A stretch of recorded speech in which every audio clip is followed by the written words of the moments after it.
السلام عليكم، مرحبا بكم في فيديو جديد لقناة حلويات اسماء. فيديو اليوم غنحضروا تحليه اللي كتجي بارده ومنعشه وبطريقه تحضير اللي سهله كذلك. تابعوا معايا الفيديو حتى الاخير باش تعرفوا معايا على المكونات وطريقه التحضير.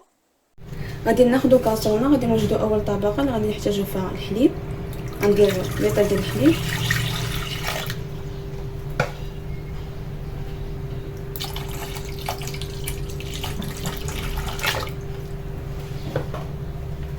غادي نضيف عليه الفلون.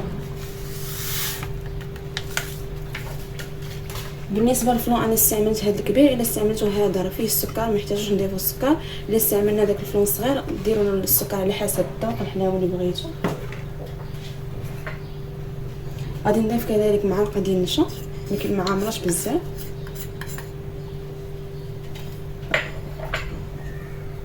غادي نخلطهم مزيان مع بعضياتهم، غادي نوضعوهم من بعد فوق النار. صافي غادي نبقاو نحركو فيه تحريك مستمر حتى يعقد لينا.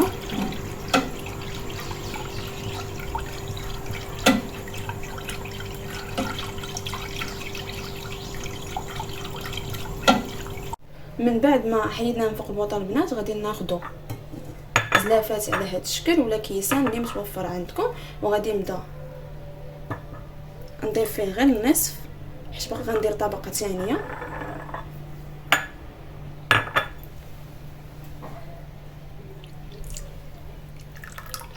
صافي غادي نكمل الكميه كامله اللي عندي بهذا الشكل.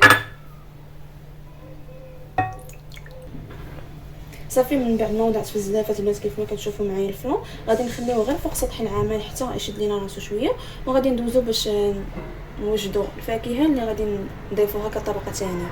بالنسبه للطبقه الثانيه اللي غادي نوضعوا فوق الفلون غنحتاجوا فيها الديسير. انا درت هنايا البنان، تفاح وكيوي. بالنسبه للديسير على حسب متوفر عندكم، تقدروا تستعملوا الفريز ولا المونغ اللي كاين في الدار. صافي غادي ناخذ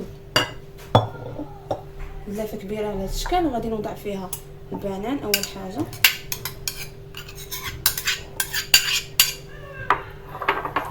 غادي نضيف عليه تفاح. بالنسبه للكميه راه على حسب اللي باغيين تحضروا نتوما. غادي نضيف كيوي.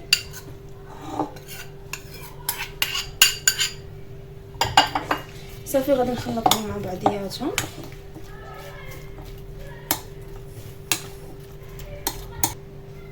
صافي غادي ناخذ الديسير اللي خلطنا وغادي نوضعو فوق الفلون بهذا الشكل.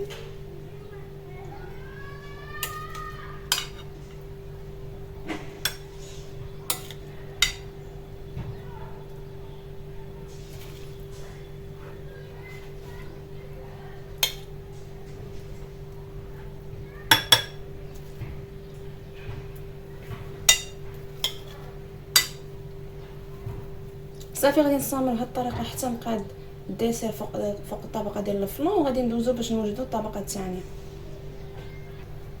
من بعد في الطبقه اللي غادي نديرو فوق الديسير غادي نحتاجو فيها الليمون.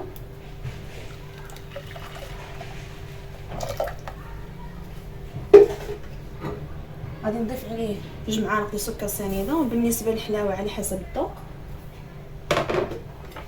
غادي نضيف كذلك 2 معالق تاع النشا.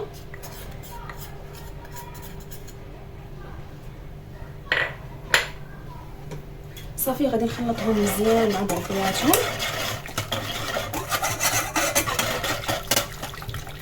من بعد غادي نوضعهم فوق النار.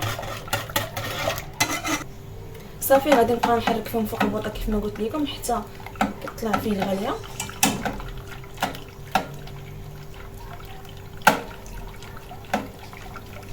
من بعد البنات ما حيت الليمون فوق البوطه كيعقد على هذا الشكل غادي نضيفه كطبقه ثانيه.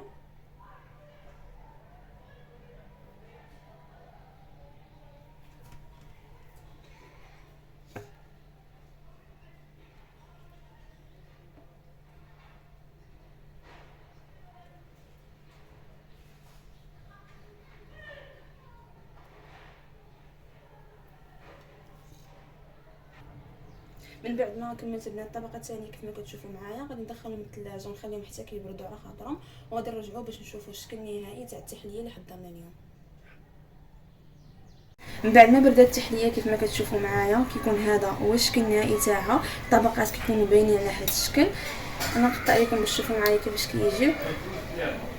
كيكون هذا هو الشكل النهائي تاع التحليه اللي حضرنا اليوم. كنتمنى تجربوها حتى نتوما وتنال الاعجاب ديالكم، ونتلاقاو في وصفه جديده ان شاء الله.